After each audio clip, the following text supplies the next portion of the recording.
Good afternoon, everybody, and welcome to Serving the Needs of Pre-Service Teacher of the Future.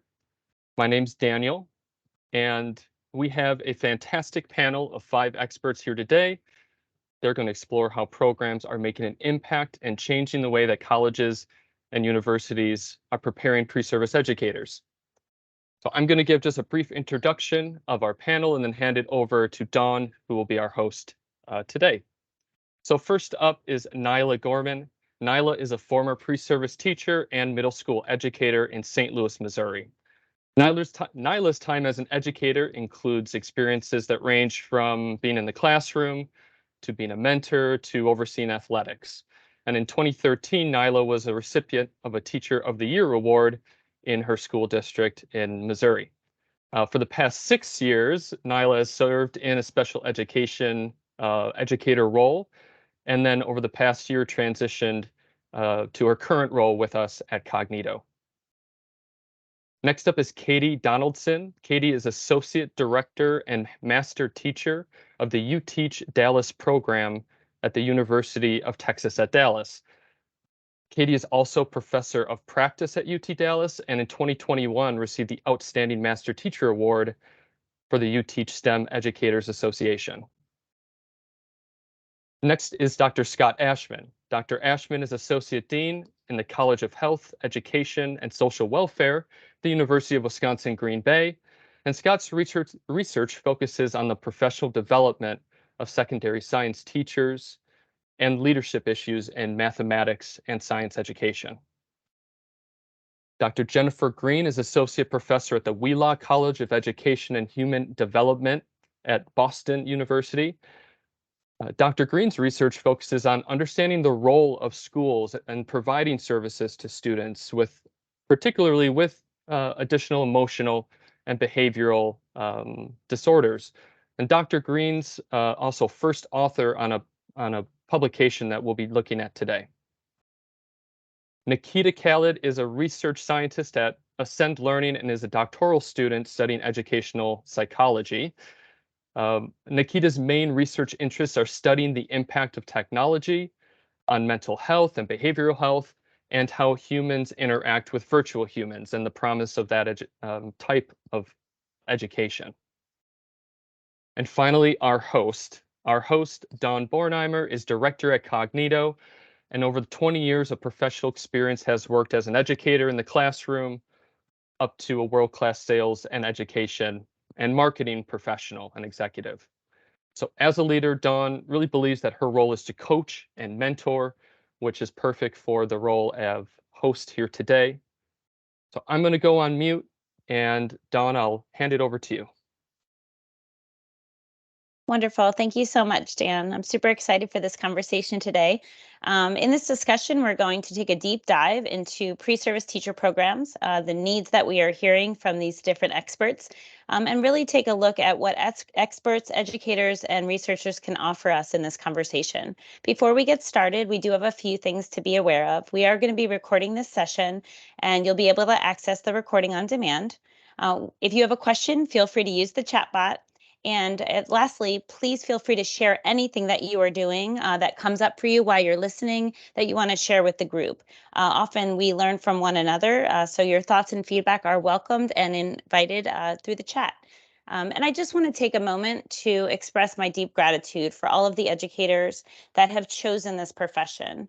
Whether you were an educator for 20 years or whether you are just raising your hand now, the time is here for us to educate these students. And I have so much gratitude for educators that have said yes and continue to say yes to the students pre-pandemic, post-pandemic, and each and every day. You are making a difference in the lives of those children.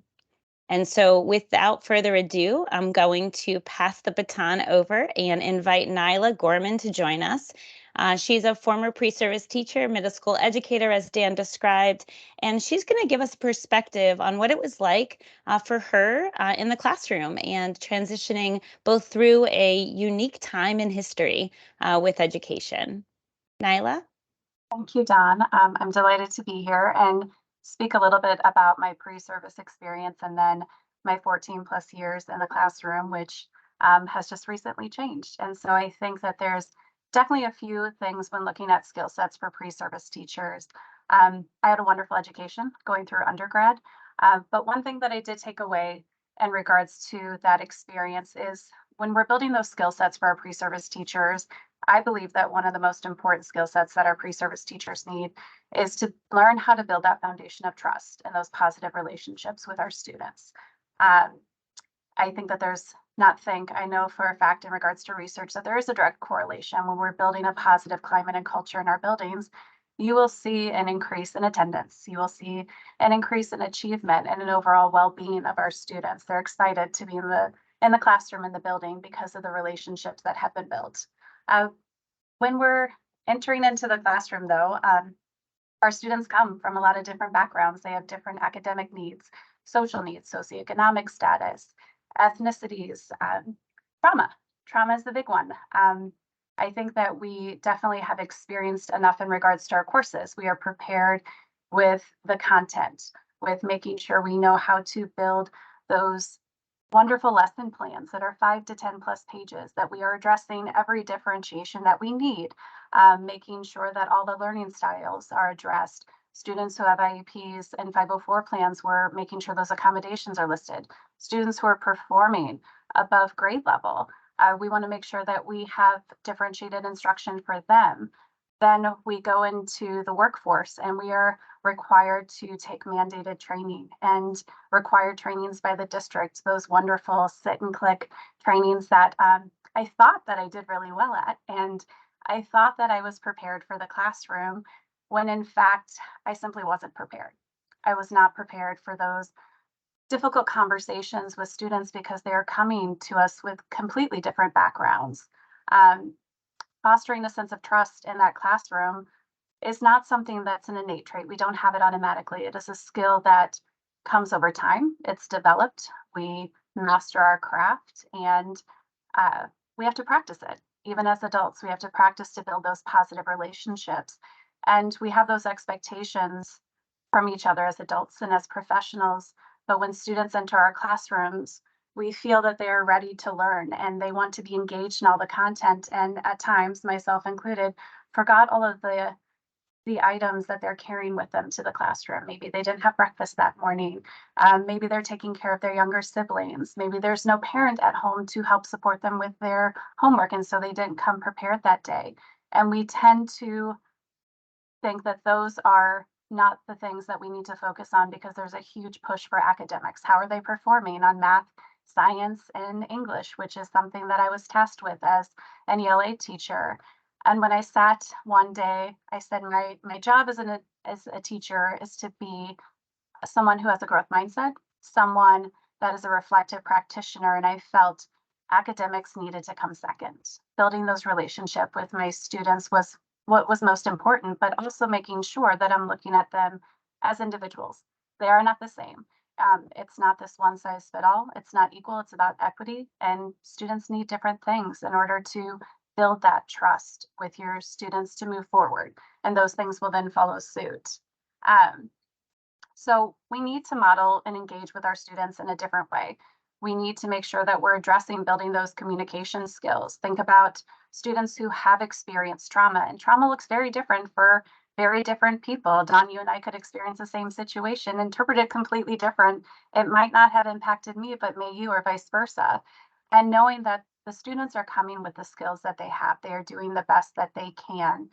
But it takes a lot longer for kids or adults for that matter to unlearn a behavior that they've learned for a coping mechanism for so long. So there's a lot of work that can be done. And one of those skills is relationship building. And it's a critical thinking skill. So therefore, it is applicable in all areas of their life. Academically, those math, science, and English courses that we are so honed to make sure our test scores are going up. But when you're looking at it, what is your climate and culture like in your building? And it's not just within those four walls is something that I took away from. And again, I had great instructors, both in undergrad and grad, but that didn't help me hone my craft in the classroom to make sure that I had enough tools in my toolbox to address my students' needs.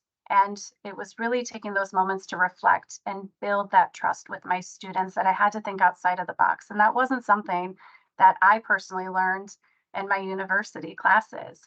Again, I learned theory, I learned practice, I learned how to modify things, but I did not learn how to sit and model and teach students communication skills. And if I had to really take a look at myself, I had to brush up on my skills just a little bit to make sure that I was benefiting my students in the best way possible. When you're looking at research, strong school culture is directly associated with students' achievement. So we have to make sure not just what we're doing within those four walls of our classroom. I can do the best I can with my students in my classroom, but if I'm not modeling those relationship skills across the environments, so with my educators, my fellow educators, my staff, from the lunch lady to the secretary when I first walk in the morning, and especially my parents and my guardians, the students see that. And if they see that we're doing things to build those skills in the classroom, but we're not expanding them to other avenues in the hallway, in the library, in the front office, it's not going to help grow those skills and build that foundation of trust. I know a professor I had in grad school when I was going into administration said every class, relationships, relationships, relationships. And I'm like, yeah, I know they're important, they're great. I get we're supposed to be brushing up on our relationship skills as educators, but I didn't always put it into practice. I focused on those four walls, and I know that students are like sponges, they soak that up. And if I modeled an unhealthy response to something that was happening, it gave them a reason to model those behaviors as well. And I wanted to make sure that it wasn't just a safe and positive environment for my students in the classroom, but it was a safe and positive relationships for all. So I would carry those behaviors and practicing those communication skills, whether I was in the classroom or if I was on the track and field, which is definitely my passion, as Dawn knows that we can talk about sports quite often. I had to make sure that I was being a good sportsmanship, and practicing those skill sets with my kids. Uh, so because of that connectedness and trust, really trying to hone in on those relationships that I had with my students and my parents and guardians. I know during remote teaching, some teachers struggled. It was hard to work remotely. It was hard not to get to interact with your students in the classroom or feel that you couldn't develop deep, meaningful relationships and a sense of trust and a positive culture. I I know that I had a conversation just the other day that was one of my best years of teaching. I was very grateful that I had practiced those skills because I knew I hadn't learned them before. I knew that they were something that I needed to practice and make sure that I was the expert to be the best example for my students, that my students had their cameras on when we were in our virtual setting. And that for students, especially middle school students, is extremely vulnerable. They come from very different backgrounds. Some of them had 5+ students learning in the same bedroom, and it wasn't the most productive learning environment. But for us, because that was the focus, that we were able to create that positive culture for everyone when we transitioned back into the classroom. We didn't have to go back over rules and expectations. We didn't have to know what was acceptable or not, or how to treat each other. It wasn't me correcting students, it was students correcting their peers, which shows the time and effort that was put into building that connectedness and trust. I saw it carried over into the students' lives outside the classroom. And so definitely, again, that is one of the biggest skills that I think that um, needs to be honed in on before academics, before creating those 5 to 10 page lesson plans that we'll probably never use again in the real world. Differentiation is important, but spending that much time could be more invested in building those relationships with students. So that's what I would have to say in regards to pre-service experience in my time in the classroom.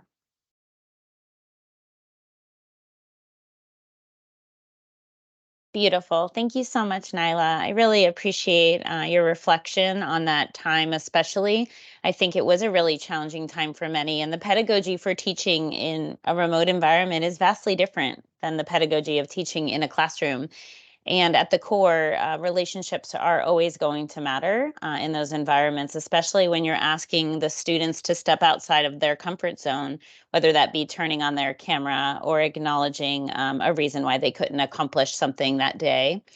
Um, So we're going to move forward and we're going to take a look at what Katie is doing and really think about what are we doing to adapt and evolve based on the growing needs of the teaching and education for today. So Katie, I'll pass it over to you.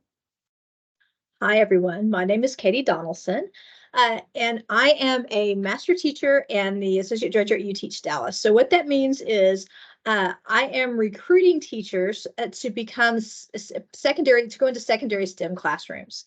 The UTeach Dallas program started about 25 years ago at the University of Texas at Austin when a group of stakeholders got together and said, we want to create the best STEM teacher ever. Like there was a huge shortage across the country. There still is, may even be worse at this point. But our question was, what can we do to capture a kid who's in love with science, math, computer science, engineering, but who also has a heart for kids? And then how do we train them in the approaches that they need to be successful classroom teachers? So if you'll hit the next slide for me, Daniel, thanks. So what we came up with was this set of early field experiences. All these students are taking a hardcore STEM degree. We're talking calculus, gen chem, or the whole works. So we had to be able to get their teaching courses into their elective hours in such a way that they could finish that degree in their 120 hours, because a lot of these people are deciding along the way whether or not they're going to teach. So we started with this program of early active field experience. And throughout their coursework, they start with a 1-hour elective class called Step 1. And what we do is we send them off into 4th and 5th grade classrooms.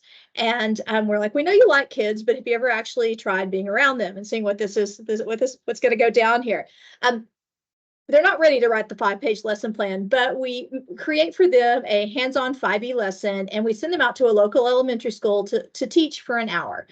Before that, even, we send them in and we work on things like building respectful relationships. Can you walk up and say hi to a kid? How do you do that? Let's practice that in class. Okay, now let's go try it on real children, and in the same way. So really, really, really scaffolding early field experiences from freshman year in college, where I've gone to you and said, I know you want to be a doctor, but have you ever thought that you might like, the well children better than the sick children? Come with me to my intro to teaching class and we'll explore this.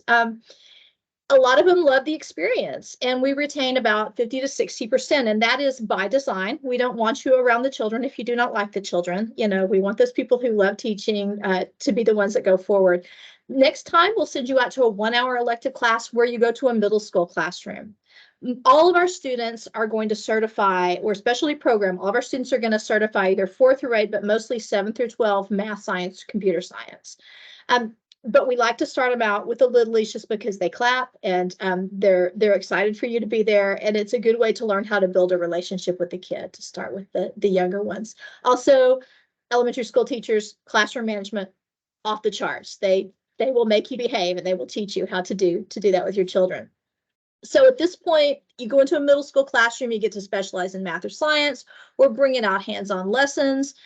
You're, again, in middle school, the middle school course, we practice eliciting student response, what it looks like to elicit response from all your students in an equitable fashion, what it's like to get students to use their voices as they discover science. And we're practicing that in the classroom and then taking it out and enacting it with kids.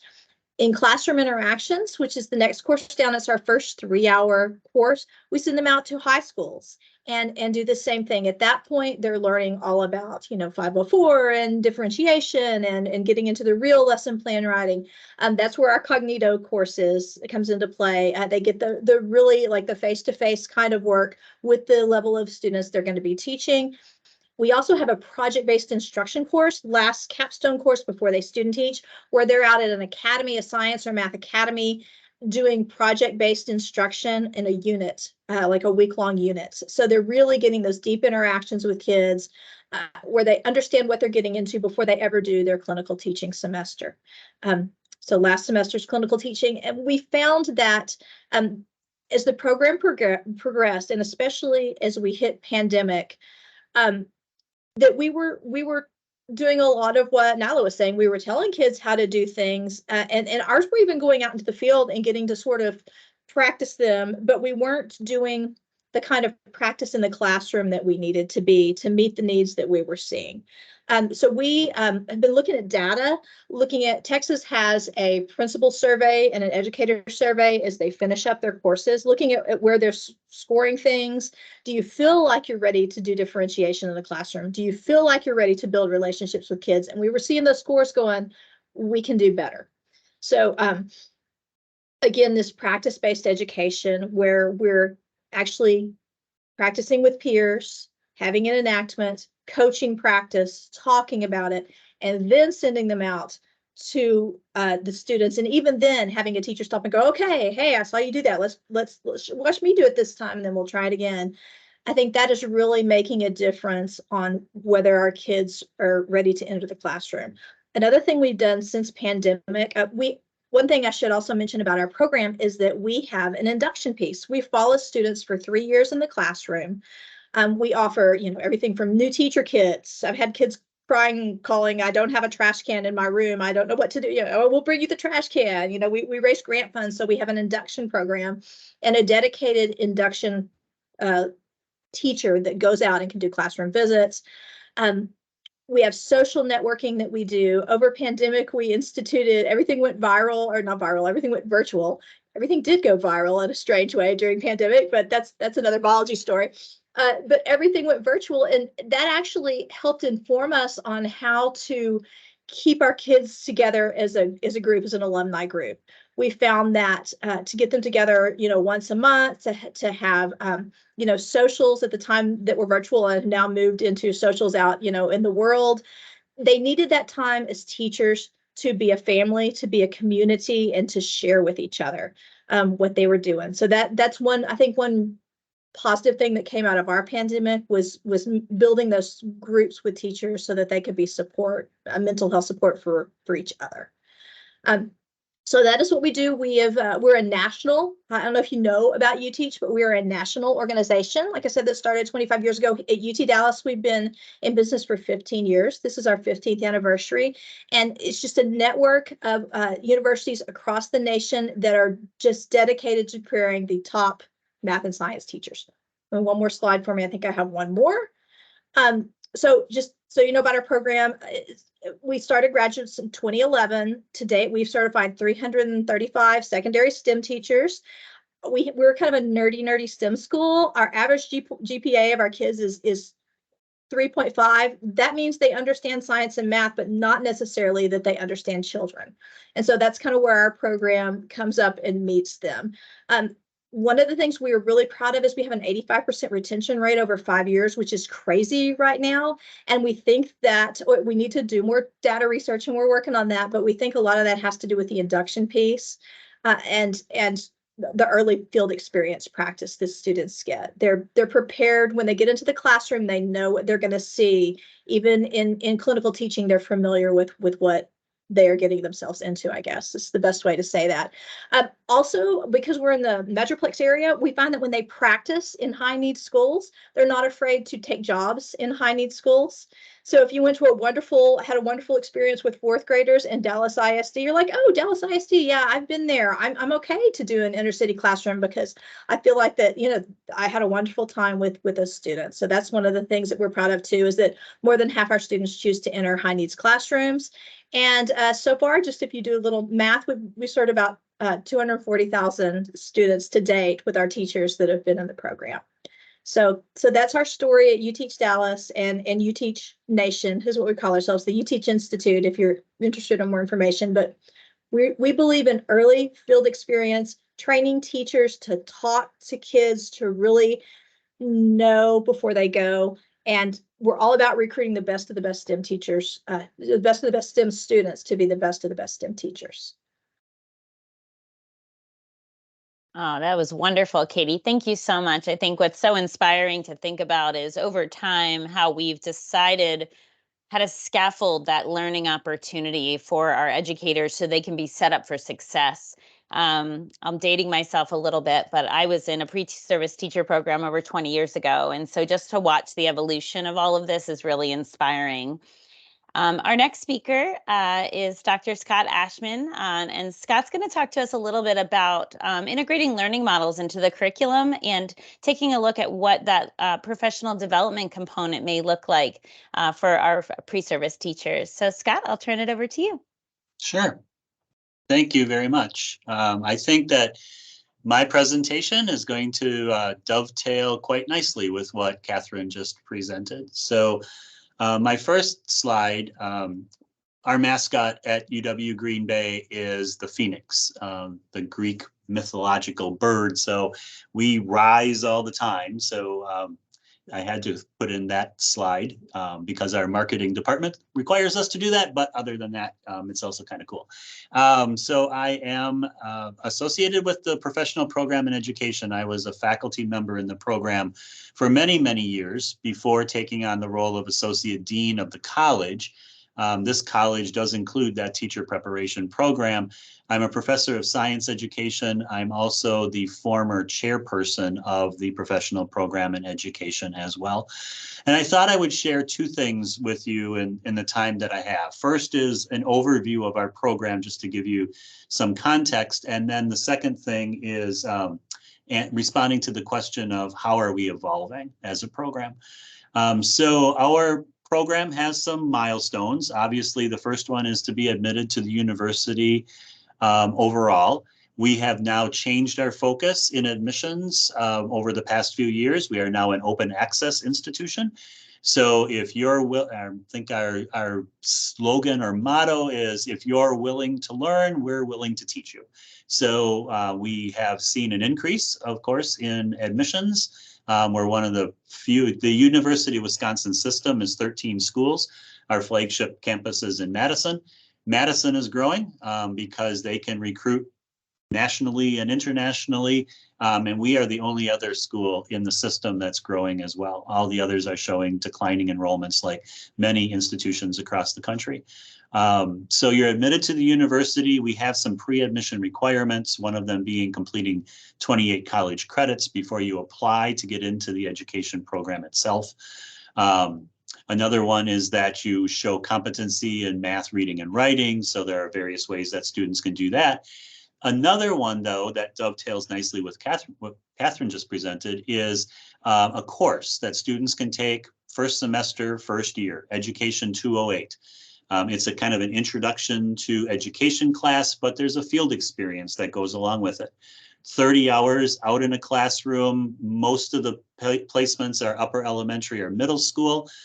And it's designed primarily as a way for students who have been in school from kindergarten through senior and high school, so 13 years. But they've only looked at the classroom from a student lens. So now they need to start looking at the classroom from the teacher perspective. And many of them are quite surprised of, wow, this is really quite different. Obviously, they're very familiar with the visible portions of teaching, what happens with instruction, what happens with the assessments that they've taken and so on, but they're not very familiar at all with what happens behind the scenes, the planning, the reflection, the revision. I prepare secondary science teachers myself, and so it's all the, well, how do you set up a lab? And what goes into that? And how do you assess something that's hands-on if you don't want to use a paper and pencil test? So all of those kinds of things.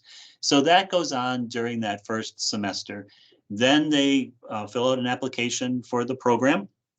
It used to be 15, 20 years ago when we had lots of people applying to get into the professional program in education, that it would be more of a selection process. Now with the teacher shortage that we're facing in Wisconsin, as many other states are, it's much more of an advising session than it is a selection process. So it's more about, we certify people early childhood all the way up through high school subjects. So it's which path do you want to follow? What does that mean? And so on. So there's some advising that happens right off the bat with that. They then go through a candidacy block where, once again, it's 3 classes. Once again, a field placement with one of those classes in a different district, different grade level, different classroom, working with a different teacher. So it's not the same field placement as they had prior to admission, so they're seeing a different district.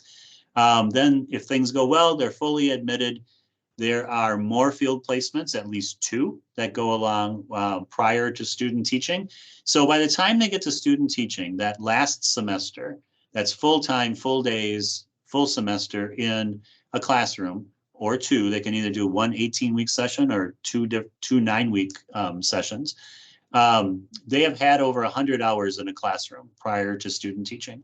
And that is in at least 3 and many times more than 4 different districts, so they can see how different schools are set up.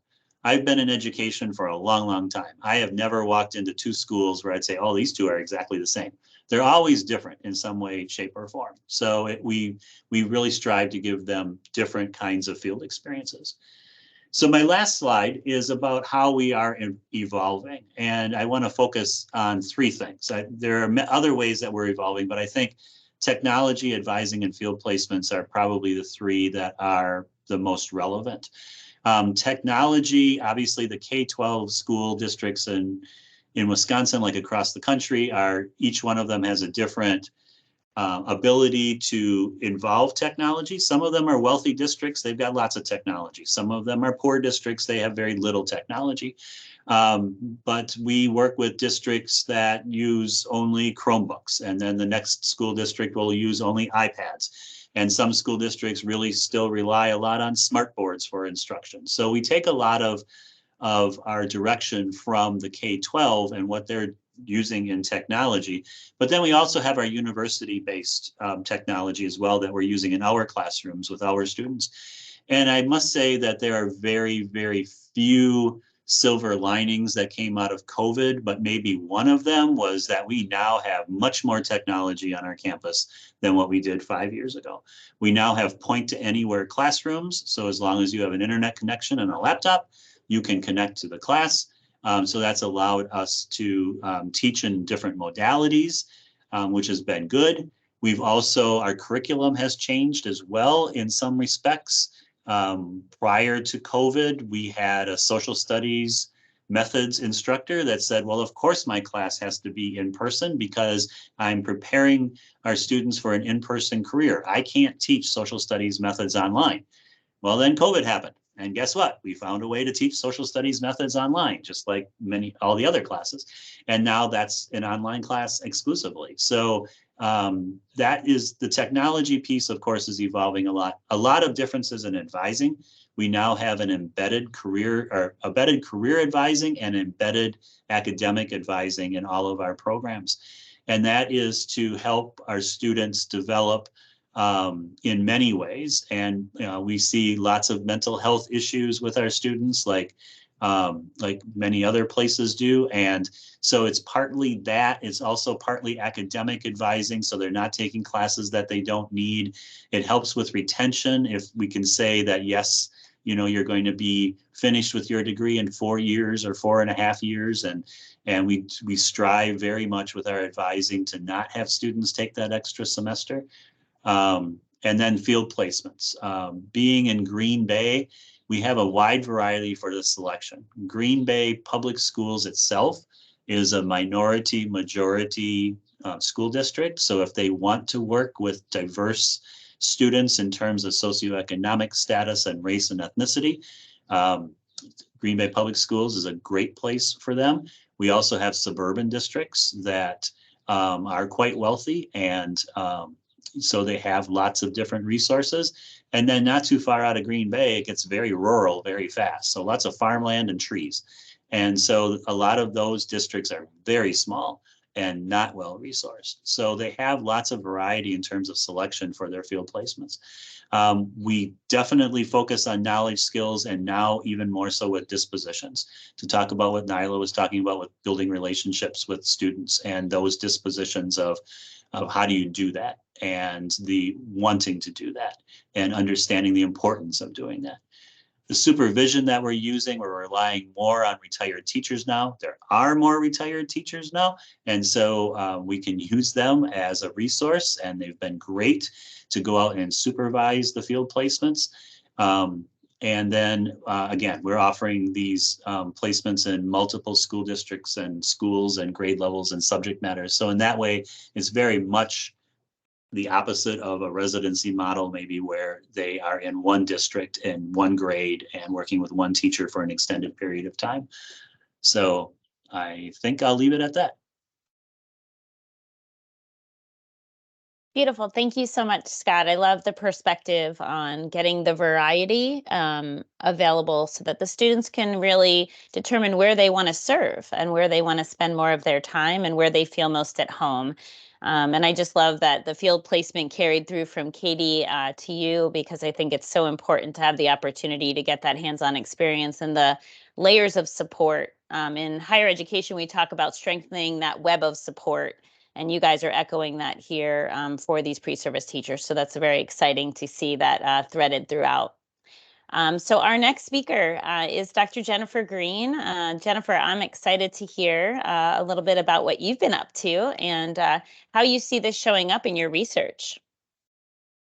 Yeah, thank you so much. I've been really enjoying these presentations. I'm going to talk a little bit about some research we've been doing to evaluate using the Kognito trainings with students and students who are pre-service teachers. And I just wanted to start by acknowledging that this work has been done with a terrific research team, and I listed the names of my research team members here.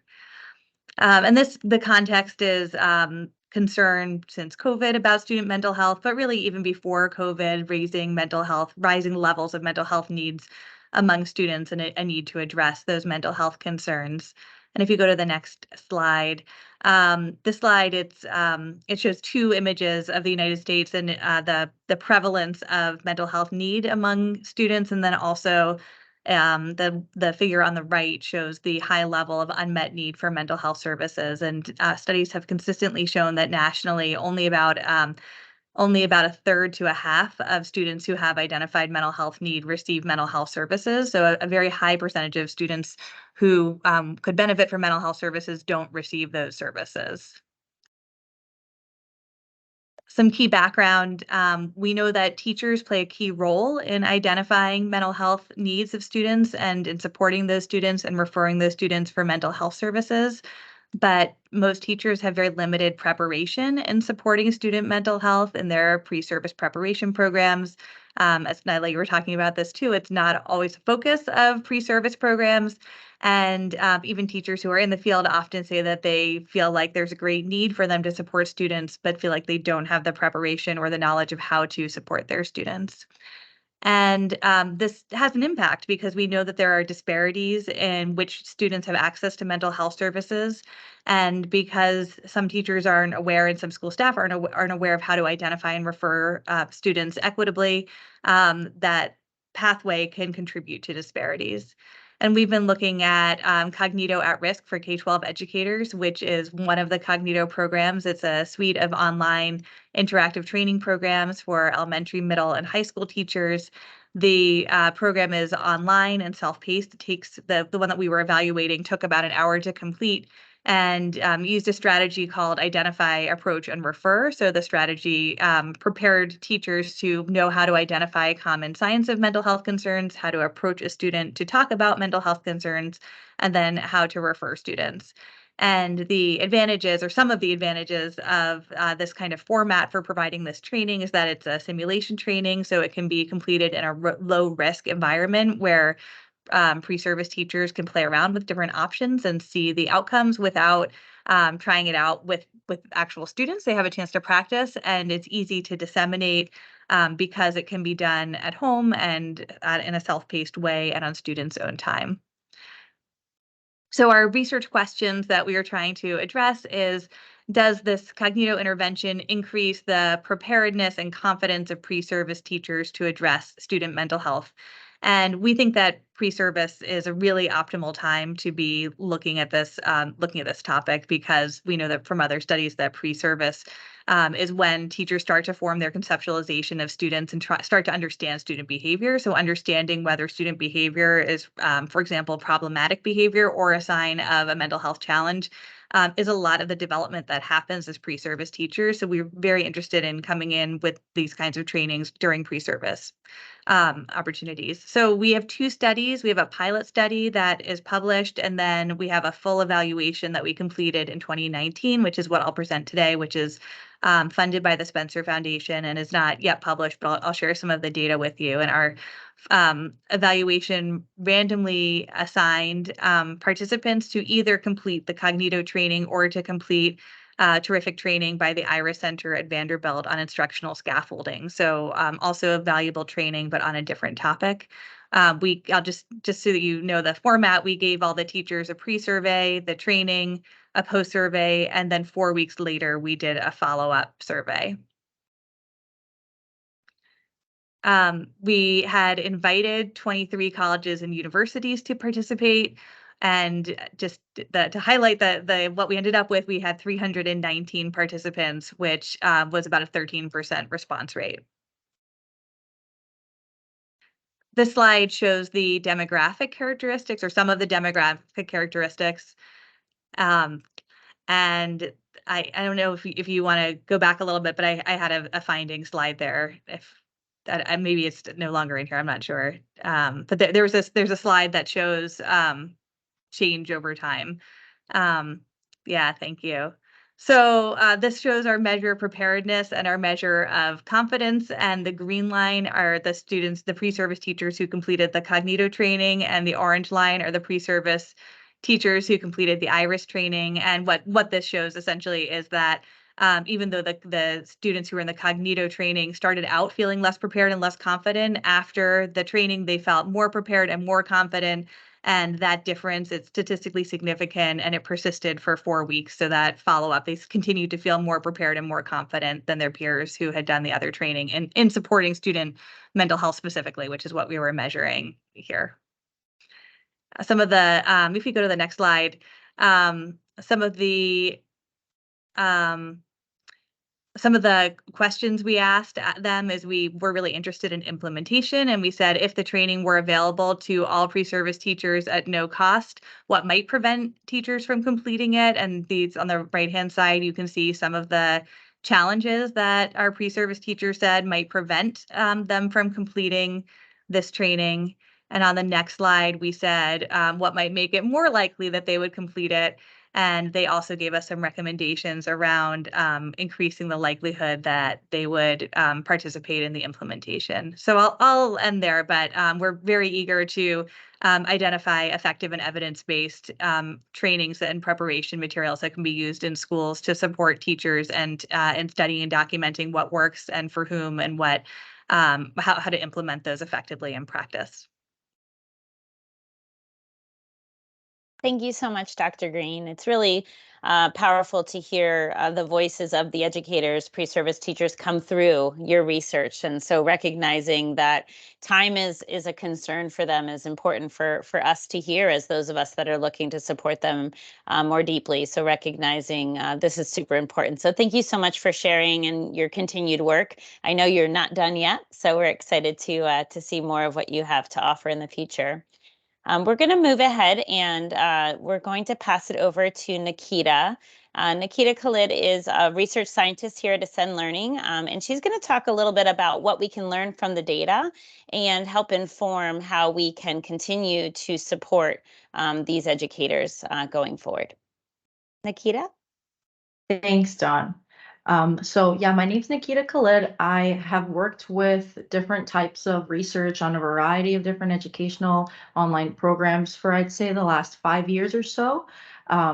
Specifically, simulation is very interesting to me because simulation is such a novel way to learn, and it's a lot more interactive for people. I know students like it a lot more. I've looked at so many different research publications and articles and worked with researchers as well that are strong proponents of simulation and the learning theory behind them. So I'll just talk a bit about simulation and the learning theory. that is ingrained within programs like these. So specifically in simulation, you construct your own learning experience. And the reason that that is so beneficial, it's because it optimizes the understanding of the learner, and it also promotes knowledge retention. And that is because the learner is made to be the center of the learning experience, and they also engage in something called active decision making because they're actively involved in that learning and in that environment.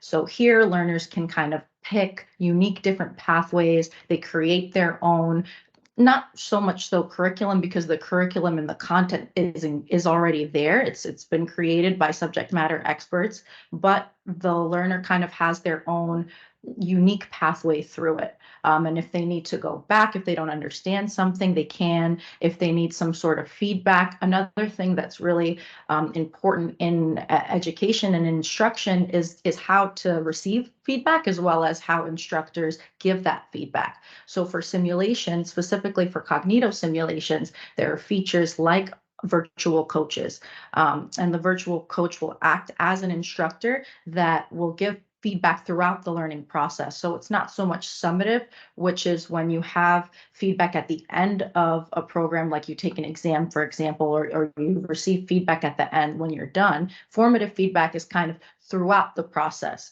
which is helpful when people don't understand something, or if they want some more information, or even if they want to be told, you know, good job, you did great, and you understand what we're teaching you in the program.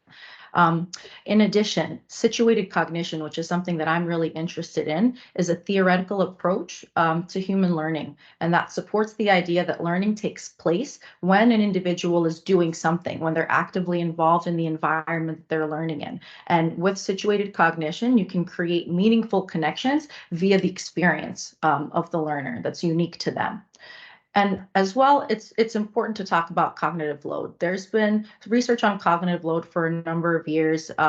Actually, some pretty interesting research articles have just begun to come out on whether or not there's a way to optimize cognitive load, because a lot of the time we talk about cognitive load as a negative thing, where if there's too much going on, people are overwhelmed and they can't really retain that information. But perhaps there's a way to kind of optimize it so that they're still engaged, but at the same time, they're not overstimulated. So that's why it's something part of simulation where they're choosing what to do that's easier for them. So they kind of make it to fit their needs in a sense.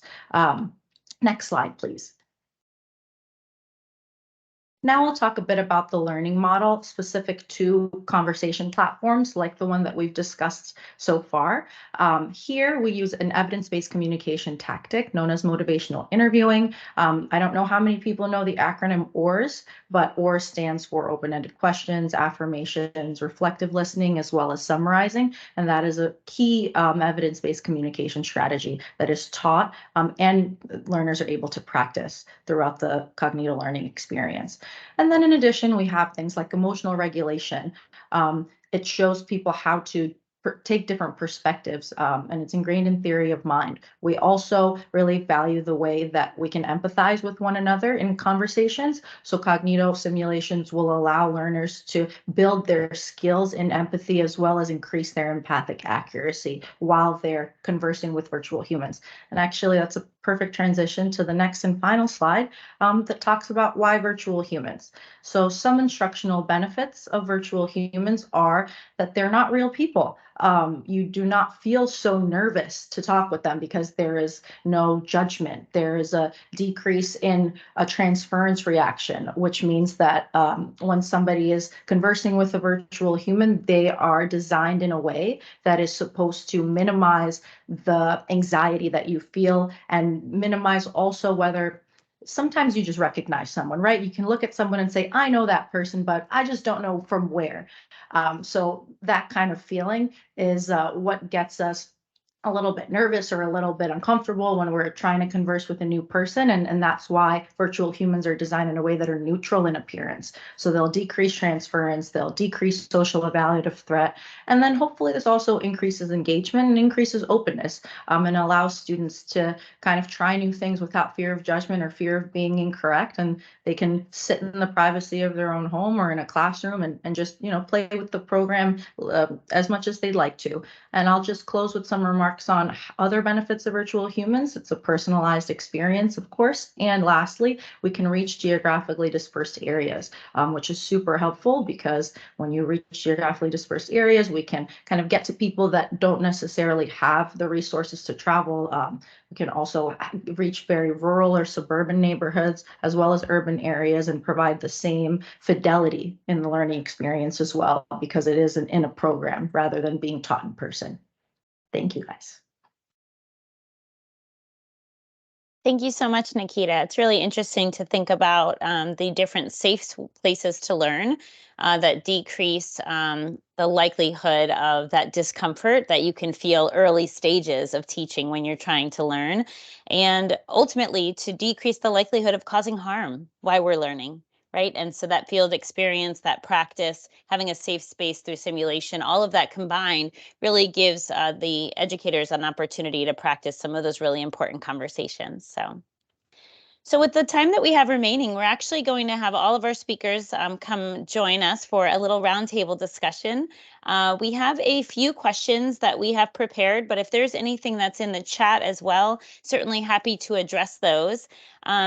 But I'm really curious about everyone's thoughts around lifelong learning, because one of the key characteristics, I believe, and I've kind of heard it woven throughout everyone's talk, is this opportunity to remain curious and continue to seek to learn, whether that is around your comfort level with certain age groups, whether that is the communication skills with children, whether that's parent-caregiver interactions, conversations.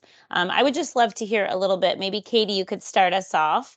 What are your thoughts about lifelong learning for your students and yourself? We really believe in our department that lifelong learning is something that needs to be taught and instilled in our pre-service teachers. We want them to have opportunities to practice giving sessions, interacting with each other, being a teacher leader, even as young as they are. So one of the things in our induction program that we try to do is give them opportunities to present at convention, whether we raise grant money to pay for them to go to a convention and present, for them to present papers, in our online interactions that we started during the pandemic that we were talking about. We now have opportunities where we'll say, all right, who wants to be the speaker at the next one? You bring an innovative activity or something that you're doing with your students or something that's helped them.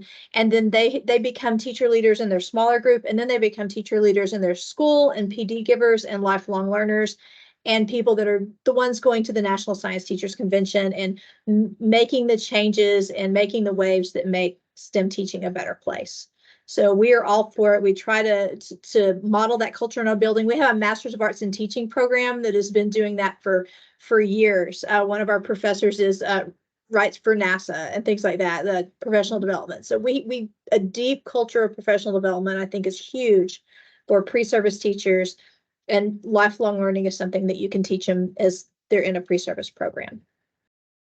Thank you. Dr. Green, what are your thoughts? As you are eager to learn always, I know. What are your thoughts on lifelong learning and how we can build that into the culture for pre-service teachers? I just thought that was a great answer. I agree with everything that you said, and the importance of thinking about ourselves as learning and learning new things and relearning things that we've learned before in new and different ways. So I appreciate everything that you had just said as well. Perfect.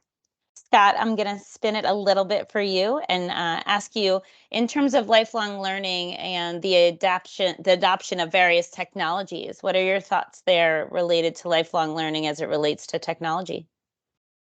Right. So it's kind of a conundrum in our state.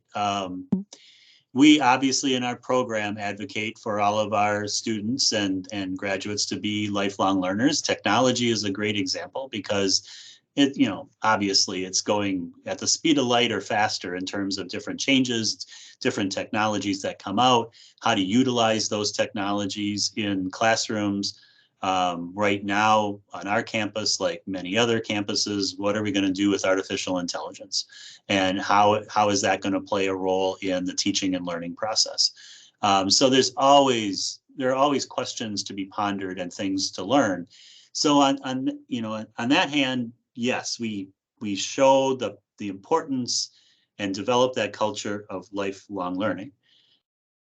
The opposite side of that is there are structural things in place that run against that. So our teachers, once they finish our program and are licensed, are given a lifelong license.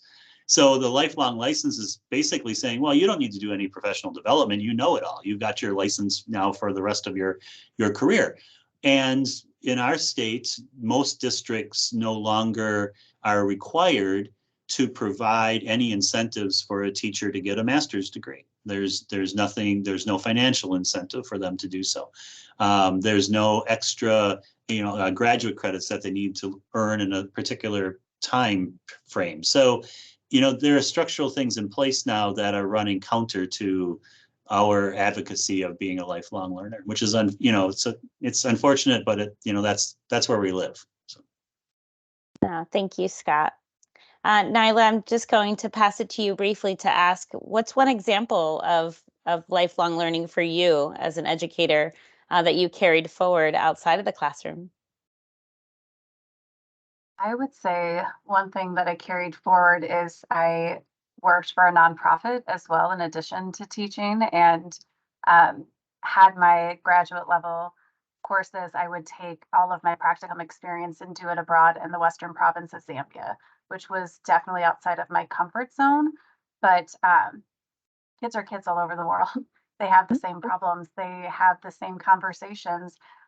They're watching the same musicians. So I like how Dr. Ashmann said, like in regards to there is no incentive in regards to continuing the education process. It has to be an innate curiosity that you have to want to do it. And I'm that nerdy person who loves textbooks. I love the smell of them. I love learning. It is continuing to be curious, even though no one was forcing me.